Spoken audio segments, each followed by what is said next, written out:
Insyaallah kita akan membahas surat Al-Qari'ah ayat ke-8 sampai dengan ke-11.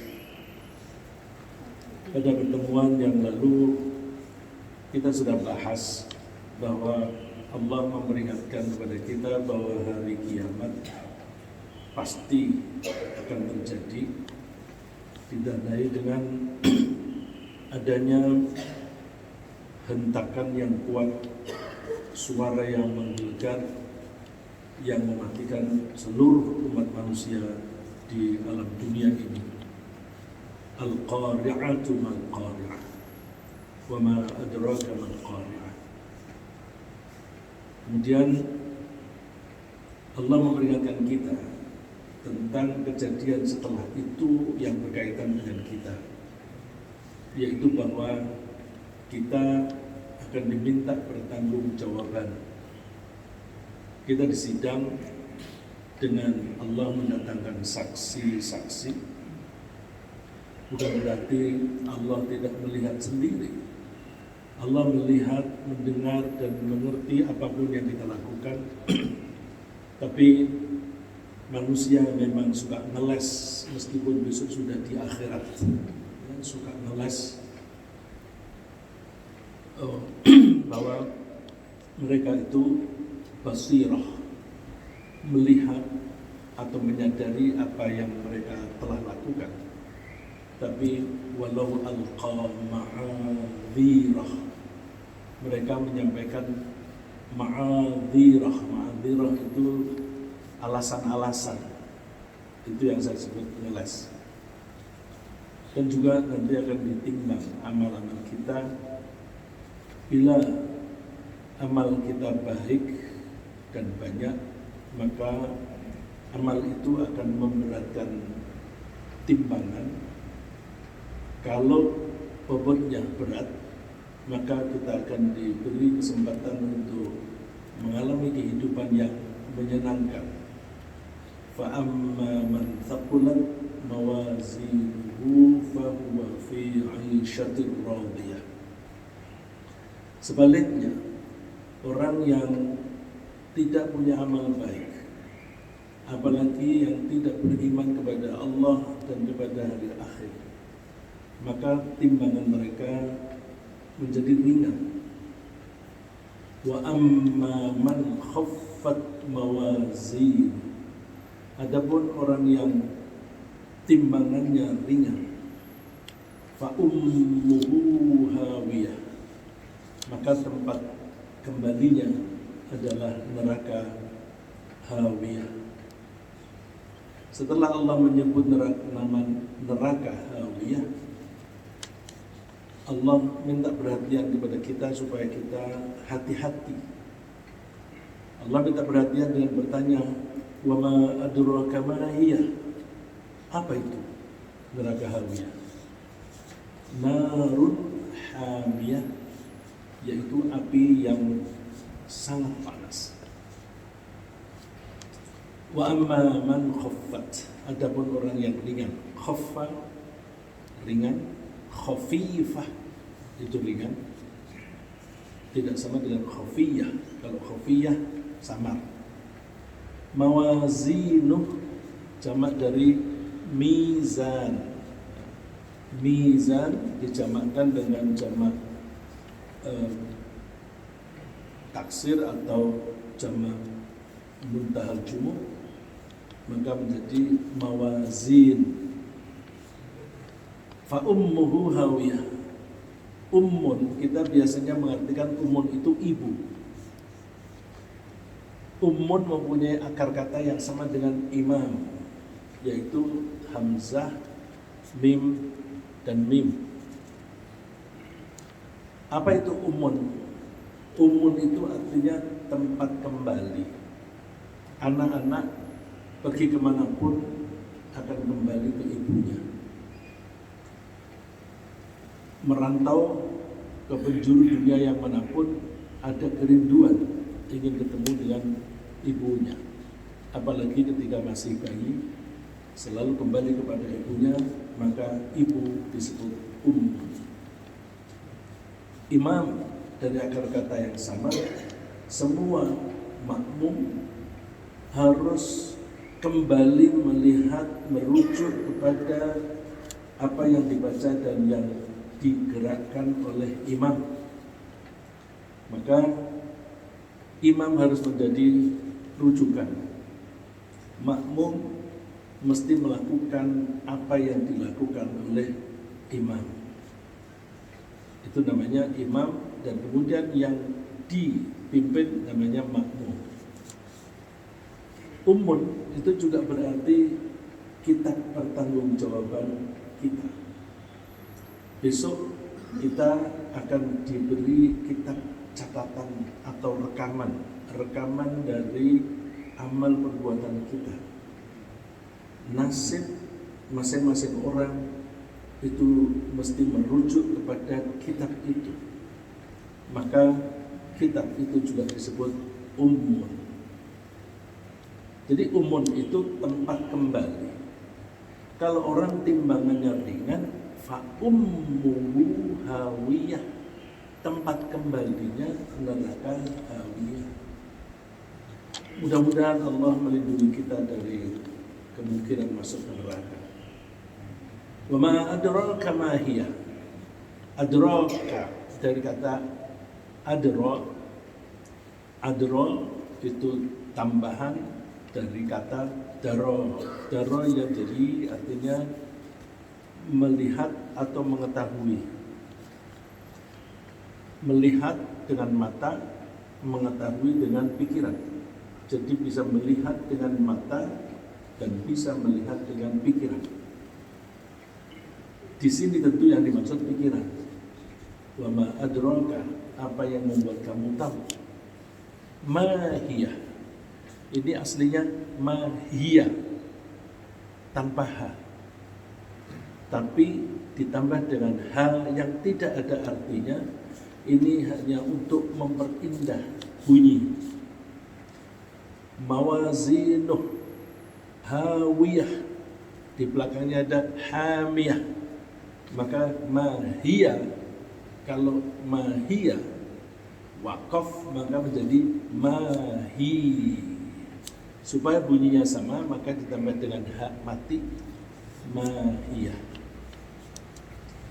Narun hamiyah, nar itu api. Karena neraka isinya api, maka neraka disebut nar. Hamiyah, hamayahmi, panas. Hamiyah yang panas. Allah memperingatkan kita, mumpung kita masih hidup, kita jangan terlena sehingga besok ketika kita ditimbang amal kita menjadi ringan. Kemarin kita bahas, fa amma man thaqulat mawazinuhu fa huwa fi 'ishatir radiyah. Orang yang berat bobotnya, hidupnya menyenangkan. Maka pesan yang kita tangkap adalah bagaimana kita membuat amal kita berbobot. Waktu itu kita bahas setidak-tidaknya adalah kita berhenti melakukan dosa dan kita hanya melakukan apa yang diperintah oleh Allah, kita tinggalkan yang dilarang. Itu standar. Yang standar itu namanya muqtasid. Muqtasid akar katanya sama dengan iqtisadiyah yang artinya ekonomi. Jadi muqtasid, orang yang ekonomis, hitung-hitungan. Udah aku apa yang diwajibkan oleh Allah saya jalani dah. Tapi jangan melakukan pelanggaran. Orang itu masuk surga tak? Insya Allah masuk surga. Insya Allah masuk surga. Tapi kalau ingin menambah lagi, maka ditambah dengan yang sunnah. Oleh karena itu, kalau kita ingin memperberat bobot kita, apalagi kita mengingat bahwa di antara kita yang sudah senior, dulu waktu mudanya mungkin banyak berdosa atau amalnya sedikit karena kesibukan kita bekerja. Dan ketika kita berbuat dosa, seringkali kita tidak sengaja. Kita maunya bersih, kita maunya yang halal-halal, tapi tiba-tiba ada yang haram. Saya kasih contoh yang gampang. Orang bekerja sebagai sopir taksi, sebagai sopir Grab, kira-kira penghasilannya bersih atau tidak? Diharapkan bersih, bukan? Tapi ada penumpang yang minta naik, ternyata turunnya di tempat pelacuran. Itu kan berarti menolong orang yang melakukan maksiat. Padahal menolong orang yang melakukan keburukan mendapatkan bagian yang sama. Wa may yashfa' syafa'atan sayyi'atan yakun lahu kiflun minha. Orang yang menolong orang lain dalam berbuat yang buruk, maka dia akan mendapatkan timbangan yang sama. Maka Masya Allah, betapa sulitnya kita mau bersih. Jadi pegawai negeri, apakah uang kita yang kita peroleh itu semuanya halal? Pegawai negeri itu kan gajinya dari APBN. APBN itu uang masuknya dari, sekarang kebanyakan dari pajak. Ada pajak minyak, ada pajak dari tempat perjudian, ada pajak dari perusahaan ternak babi, ada pajak dari perusahaan bir yang campur kemudian kita digaji. Jadi betapa sulitnya kita mencari rezeki yang betul-betul bersih, apalagi kalau bekerja lingkungannya, temannya, atasannya menyuruh perbuatan maksiat, menyuruh korupsi. Aku pindahin kamu, mau enggak? Aku jadiin direktur ini, aku jadiin ke camat sana dan sebagainya, tapi kamu stop. Ini anak buah yang sulit menolak tunjukan ini, tapi di situ ternyata ada maksiat. Oleh karena itu penting sekali bagi kita untuk memperberat bobot kita. Caranya kita sedapat mungkin hindari maksiat-maksiat, apalagi kekafiran, kemusyrikan. Terus kita berberat dengan yang kita pelajari waktu lalu adalah bahwa kita memilih amal-amal yang caranya itu bisa memperberat timbangan. Sama-sama sholat subuh, kalau kita sholat sendirian pahalanya 1, tapi kalau kita berjamaah di masjid menjadi 27 kali. Mudah-mudahan itu bisa menjadi kompensasi dari kekurangan kita di waktu lalu. Bisa juga kita mempekerjakan orang lain supaya orang lain itu memberi pahala kepada kita. Caranya bagaimana? Kita tolong orang lain itu dalam berbuat baik. Orang yang ingin ngaji, wah dia nggak punya Quran, sejak kita beli Quran, kita kasih buku Quran atau mushaf. Setiap kali dia membaca mushaf itu, kita mendapat pahala. Orang itu tidak bisa bekerja, memberi nafkah kepada keluarganya karena dia lapar. Kita kasih makan sehingga dia bisa makan kenyang, kemudian dia punya tenaga untuk bekerja, hasil kerjanya untuk memberi makan keluarga. Ini mempekerjakan orang lain supaya pahala kita tambah. Bisa juga kita menggunakan harta kita untuk menambah pahala. Ketika kita bersedekah, kita pun pilih mana yang pahalanya berlipat-lipat. Itu cara membuat berat timbangan amal kita. Lalu bagaimana kalau orang itu timbangannya ringan? Celakalah dia. Siapa saja orang yang celaka itu? Nomor satu yang paling menghabiskan bobot adalah kekafiran dan kemusyrikan. Ulaika alladzina kafaru bi ayati rabbihim wa liqa'ih. Mereka itu adalah orang-orang yang mengingkari ayat-ayat Tuhan mereka dan mengingkari pertemuan dengan Tuhan itu. Jadi tidak beriman kepada Al-Quran, tidak beriman kepada hari akhir. Tidak adanya keimanan ini menyebabkan fahabitat a'malu.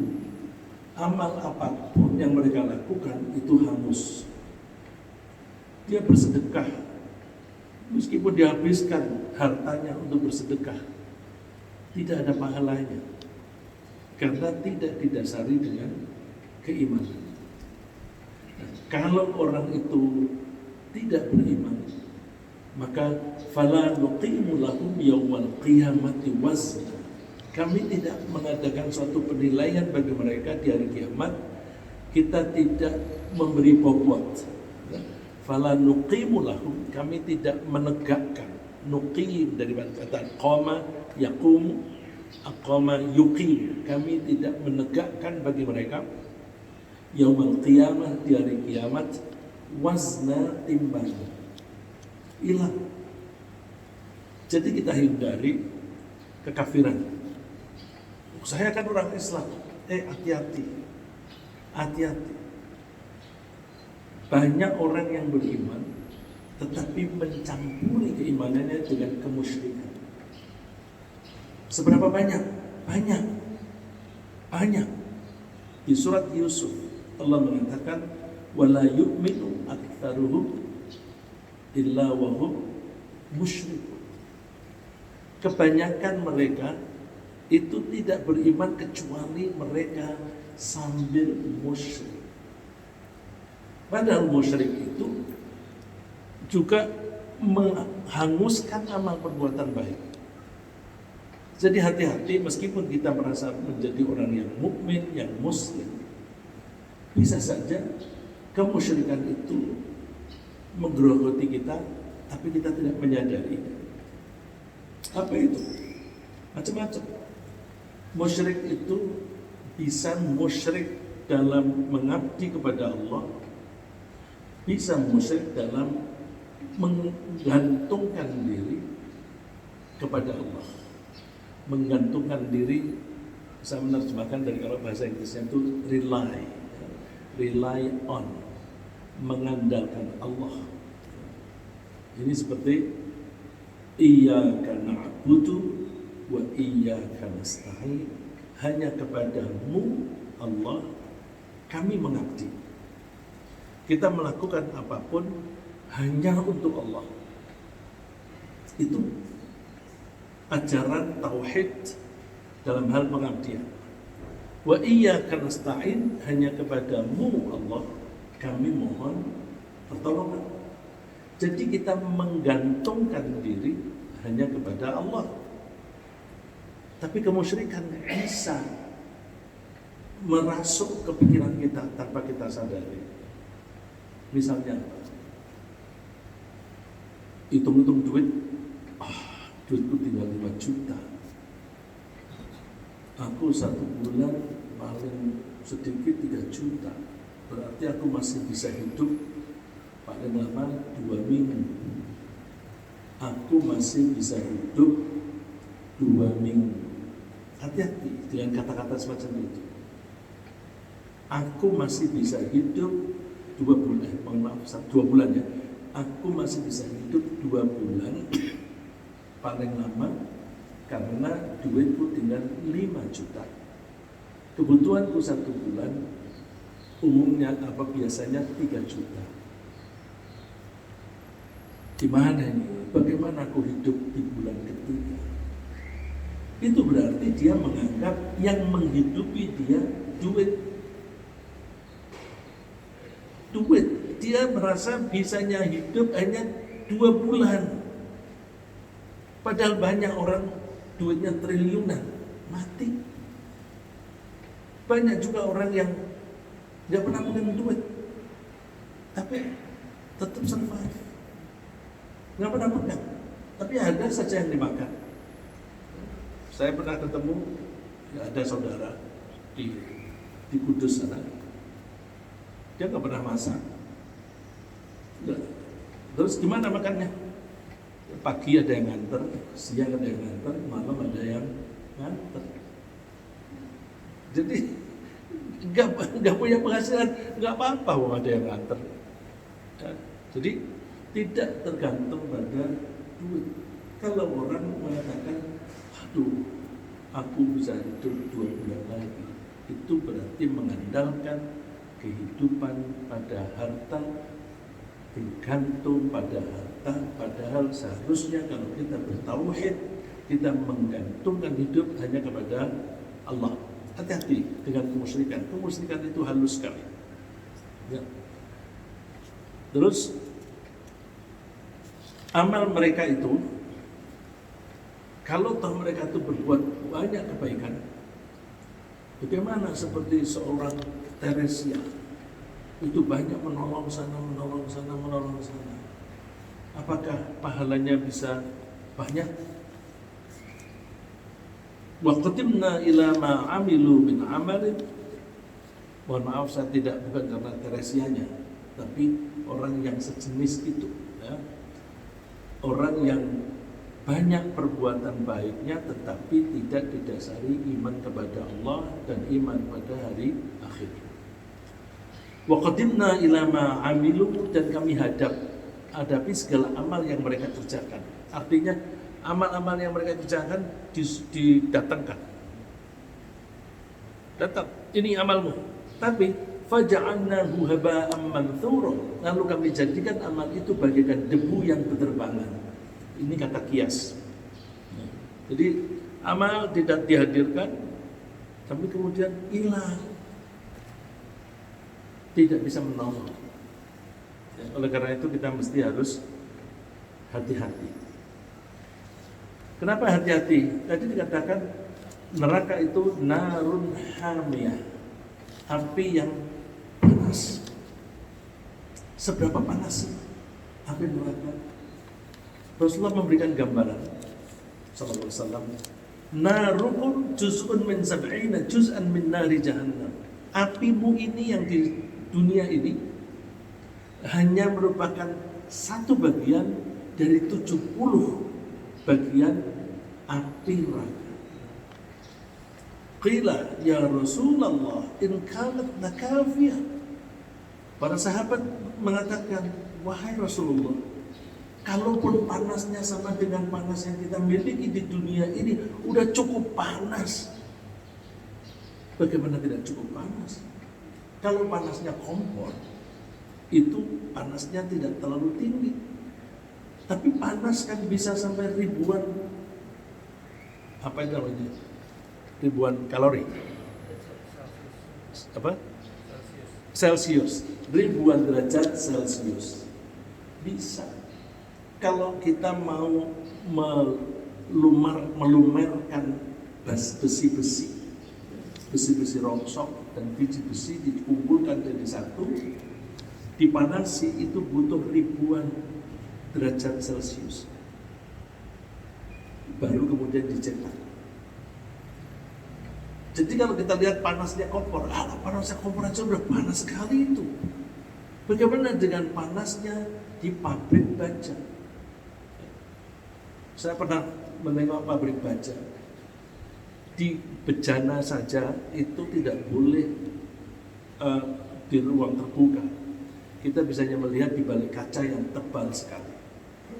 Begitu mendidihnya besi-besi itu seperti lahar. Panas sekali. Bagaimana di neraka nanti? Rasulullah menggambarkan, fuddilat alaihinna bitis'atin wa sittina juz'a kulluhunna mithlu harriha. Api di neraka itu dilebihkan dibanding dengan api dunia 69 kali lipat, yang masing-masing itu sama dengan panasnya di dunia ini. Ya, jadi intinya adalah Panasnya sekitar 70 atau 69 kali lipat dari panas dunia. Apakah pernah mati? Tidak pernah mati. Sumber atau bahan bakarnya apa? Kita tidak tahu. Tapi kalau kita umpamakan di dunia ini seperti Lapindo, itu kan semburan, kalau itu semburan lumpur. Tapi kalau semburan gas menyembur kemudian terbakar, itu panasnya. Kalau ada semburan semacam itu, namanya semburan liar. Kalau ada semburan liar semacam itu di berbagai tempat, itu kan panas sekali. Saya pernah melihat satu semburan liar di Subang. Satu semburan saja yang tingginya kira-kira sama dengan Monas. 4 kilo itu masih panas sekali, lebih panas daripada terik matahari. Sehingga ketika saya mau mengambil foto, saya mesti bersembunyi di balik pohon yang besar. Bersembunyi, kemudian keluar sebentar, ambil foto, jepret, masuk lagi, itu sudah merasakan panas. 4 kilo dari api sudah panas. Dan panasnya di neraka itu 70 kali lipat. Masya Allah, seperti apa itu? Oleh karena itu, panasnya itu luar biasa. Dan orang yang di sana tidak bisa mengharapkan api itu padam. Ya, seperti gas itu kan disimpan di bumi. Tapi kok nggak habis-habis ya? Ya ada kalanya habis di satu tempat, tapi di seluruh dunia kenapa tidak habis-habis? Contohnya misalnya di Lok Sukor di Aceh, udah habis di sana. Ya. Masih ada sedikit-sedikit sih, ya. Tapi bisa habis. Tapi di tempat-tempat lain masih banyak. Ma'wahum jahannam kullama khabat zidnahum sa'ir. Tempat mereka itu yang ringan bobotnya itu di Jahannam.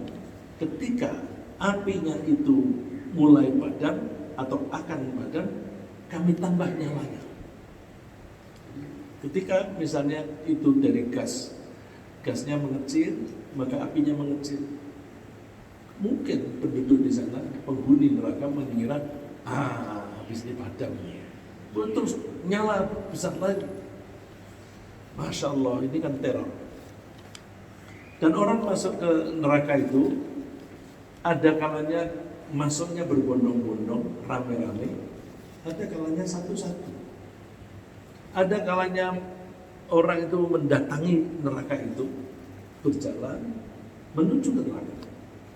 Tapi ada kalanya yang tidak berjalan, karena orang yang tidak bisa berjalan, dia tidak bisa menghampiri neraka.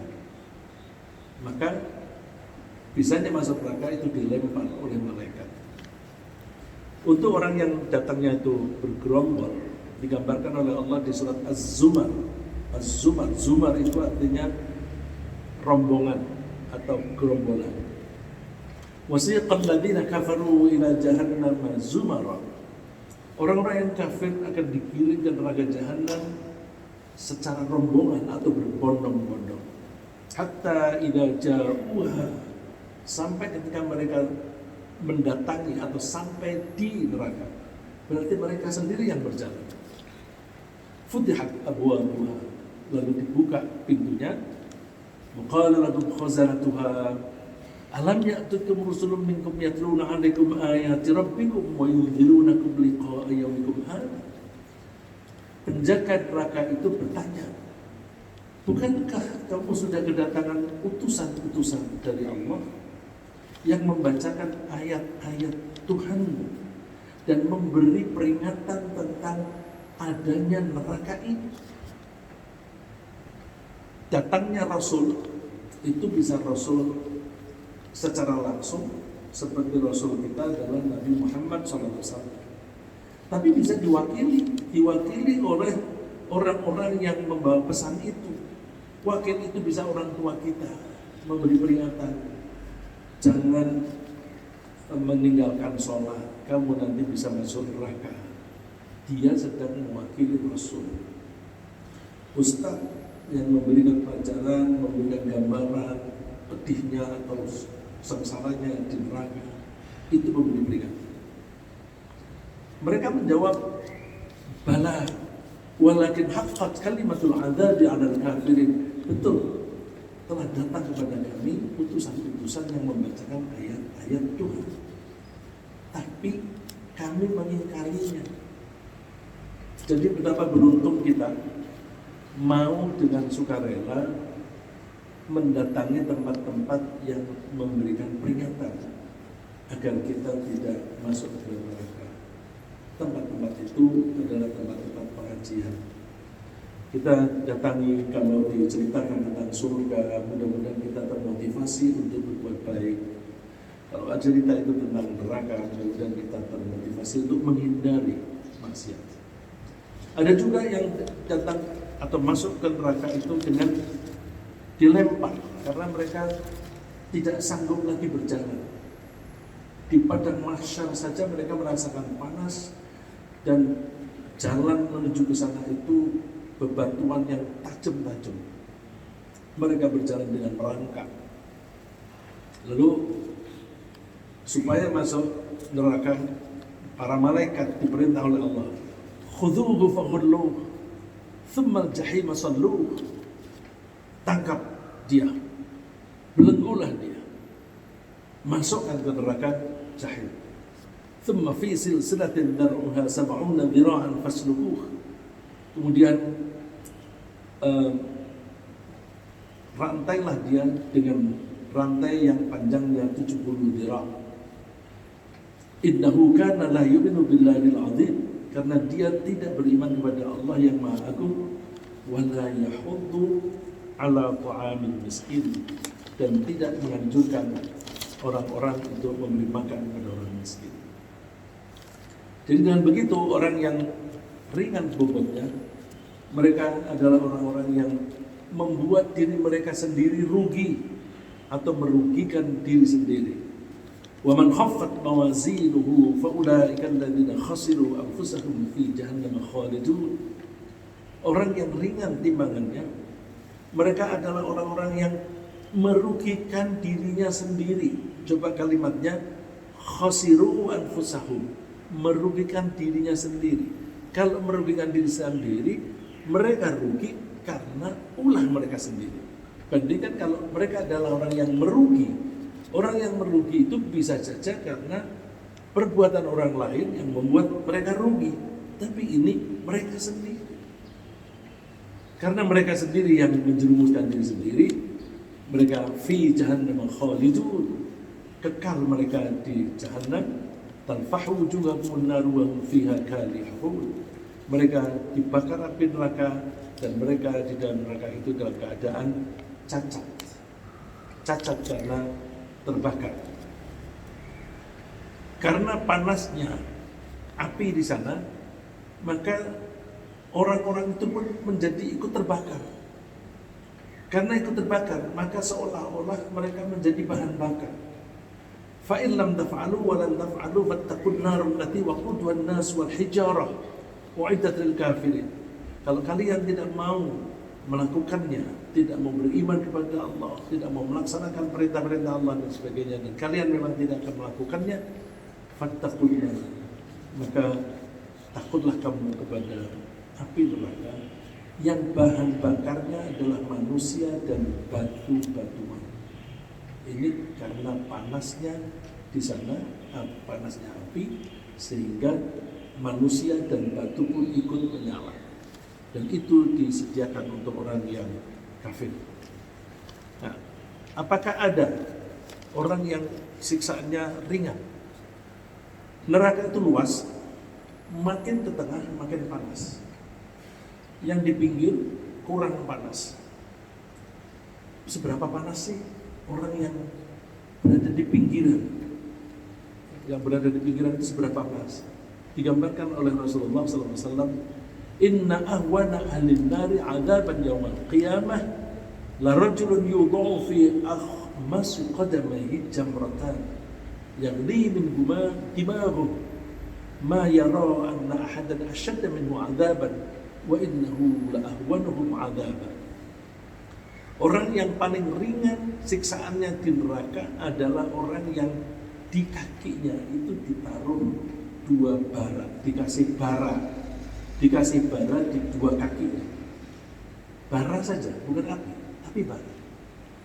Yang bara itu membuat otaknya mendidih. Coba, bara diinjek kaki, tapi otaknya mendidih. Kok bisa ya? Kok bisa ya? Sejauh itu. Yang kita teknologi kita yang baru. Ada kompor, kalau kita pegang dingin. Tapi kita taruh air di situ, mendidih.